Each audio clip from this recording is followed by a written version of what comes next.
सत साई। अब तक नीमा की गोद में बालक होने की बात जंगल की आग की तरह संपूर्ण नेहरू टोला में फैल चुकी थी, जिससे वहाँ के सारे आदमी और औरत आकर नीरू मियाँ के घर के सामने जमा हो चुके थे। सभी बालक को देखने और उसके बारे में जानने के इच्छुक थे।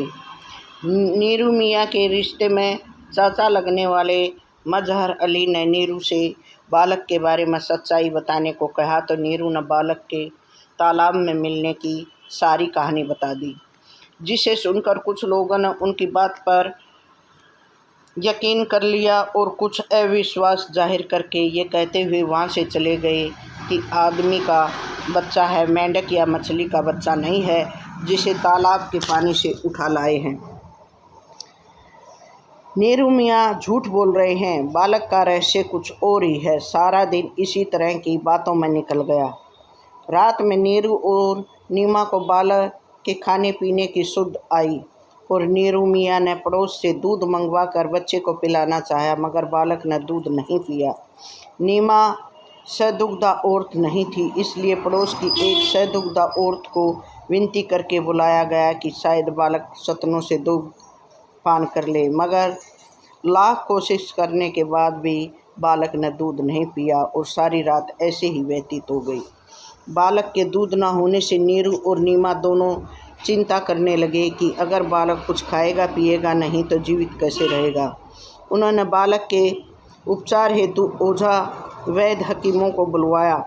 बालक की दवा के साथ साथ ओझाई भी की गई, मगर खाने पीने के नाम पर उसने अपना मुंह तक नहीं खोला। उसी समय भगवान शंकर बालक रूपी सतगुरु कबीर साहिब के दर्शन के लिए संत वेश में वहाँ पधारे। भगवान शंकर संत वेश में वहाँ पधारे। कबीर साहिब को मन ही मन प्रणाम किया।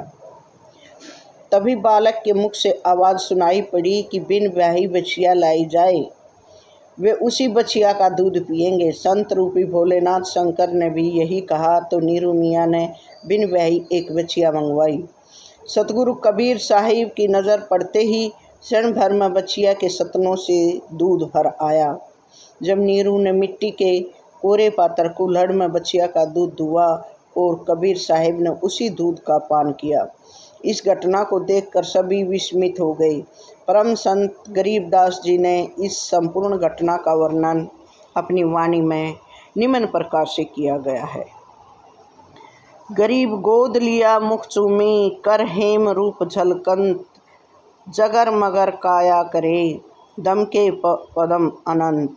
गरीब काशी उमटी गूल भया, मोमन का घर घेर, कोई कहे ब्रह्मा विष्णु है, कोई कहे इंद्र कुबेर।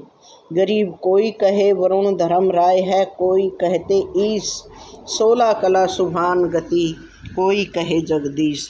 गरीब भक्ति मुक्ति ले उतरे, मेटन तीनों ताप, मोमन के डेरा लिया, कहे कबीरा बाप। गरीब दूध पीवे न अनभखे, नहीं पलने झूलंत, अधर अमान ध्यान में कमल कला फुलंत। गरीब दुनी कहे यो देव है, देव कहे है ईश, ईश कहे पर ब्रह्म है, पूर्ण विश्व में 20। गरीब शिव उतरे शिवपुरी से, अवगत वदन विनोद, महके कमल खुशी भय, लिया ईश को गोद। गरीब नजर नजर से मिल गई, किया ईश प्रणाम, धनी मोमन धनी पूर्णा, धनी काशी निकाम। गरीब 7 बार चर्चा करी, बोले बालक बहन, शिव को कर मस्तक धरा, लिया मोमन एक धैन। गरीब अनव्यावर को दूहत है, दूध दिया तत्काल, पीवे बालक ब्रह्म गति, कहाँ शिव है दयाल। बालक के दूध ने पीने की घटना का वर्णन अलग अलग लेखकों भक्तों अलग अलग ढंग से किया है, किंतु उपयुक्त बात ही सत्य है। इस तरह बाल रूपी सतगुरु कबीर साहिब हंसते हंसते बड़े होने लगे। नीरू जुलाया काशी सीधत नहरपुरा के रहने वाले थे।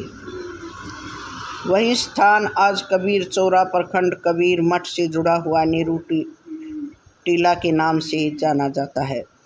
नीरू की ससुराल मांडोर गांव थी, जिसे वर्तमान समय में मंडुआ डीह के नाम से जाना जाता है, जो वाराणसी अंचल के दक्षिण संभाग में पड़ता है।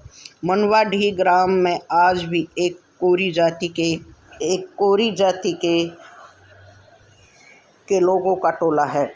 उसी टोले में मगरू कोरी का मकान था। मगरू नीमा के पिता और नीरू के ससुर थे। वे लोग पहले हिंदू थे। बाद में नीमा और नीरू दोनों परिवार मोहम्मदीय धर्म कबूल करके हिंदुओं से मुस्लिम जुलाहे बन गए थे। लहर तारा सरोवर किसी समय अर्ध योजन के विस्तार में फैला हुआ था। पहले उसके आसपास जंगल हुआ करता था। काशी के बुजुर्ग के अनुसार वो तालाब गंगा जी का स्रोत छाड़न था। गंगा जी की एक पतली धारा का जल उसी स्थान पर एकत्रित होता था, इसलिए उसे लहर तारा तालाब कहा गया था। बाद में गंगा जी की वो धारा पूर्व दिशा को मुड़ गई और सरोवर से उसका संपर्क टूट गया, लेकिन तब से लेकर अभी तक उस सरोवर का नाम लहर तारा तालाब है। सच साहिब, सच सच।